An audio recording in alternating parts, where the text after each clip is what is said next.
যে নিজেকে বদলাতে পারে সেই সত্যিকারের শক্তিশালী। একজন ফ্রান্সিস, এটি হচ্ছে ফ্রান্সিস ব্যাকনের সেই অমর বাণী, যে নিজেকে বদলাতে পারে সেই সত্যিকারের শক্তিশালী। আমাদের জীবনের এক চরম সত্যকে ফুটিয়ে তোলে। এই একটি বাক্যের ভেতরে লুকিয়ে আছে সাফল্যের মূল চাবিকাঠি। পৃথিবীতে সবচেয়ে কঠিন কাজ হলো অন্যের সমালোচনা করা নয়, বরং নিজের ভুলগুলো সংশোধন করা। আমরা প্রায় চাই আমাদের চারপাশটাকে বদলে দিতে বা বদলে যাক, মানুষ আমাদের সাথে ভালো ব্যবহার করুক এবং ভাগ্য হঠাৎ করে সহায় হোক। কিন্তু আমরা ভুলেই যাই যে বাইরের জগৎকে নিয়ন্ত্রণ করার ক্ষমতা আমাদের হাতে নেই। আমাদের নিয়ন্ত্রণে আছে শুধু একটি জিনিস, আমাদের নিজস্ব সত্তা। প্রকৃত শক্তি পেশির জোরে হয় না, বরং মনের জোরে হয়।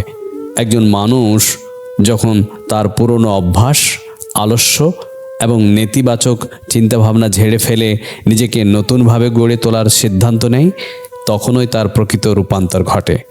এই পরিবর্তন সমাজের নয়, এটি খুব একটা সহজও নয়। এটি একটি যুদ্ধের মতো, নিজের ইগো বা অহংকারের বিরুদ্ধে যুদ্ধ, নিজের আরামপ্রিয়তার বিরুদ্ধে যুদ্ধ।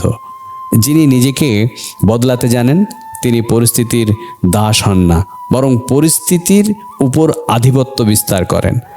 প্রতিকূল সময়ে যারা ভেঙে না পড়ে নিজের চিন্তাধারা ও কর্মপদ্ধতি পরিবর্তন করে চিনতে পারে, তারাই শেষ পর্যন্ত জয়ী হয়।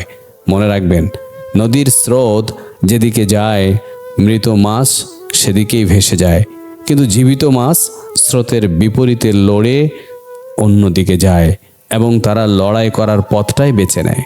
তাই জীবনের কোনো এক পর্যায়ে এসে যদি মনে হয় আপনি আটকে গেছেন, তবে বাইরের কাউকে দোষ না দিয়ে নিজের দিকে তাকান, নিজের দৃষ্টিভঙ্গি বদলান, দক্ষতা বৃদ্ধি করুন, সাহসের সাথে পরিবর্তনকে আলিঙ্গন করুন। নিজেকে প্রতিনিয়ত উন্নত করার এই অদম্য ইচ্ছায় আপনাকে ভিড়ের মাঝে একদম অনন্য করে তুলবে এবং আপনাকে একজন সাহসিকতার শক্তিশালী মানুষ হিসেবে প্রতিষ্ঠিত করবে।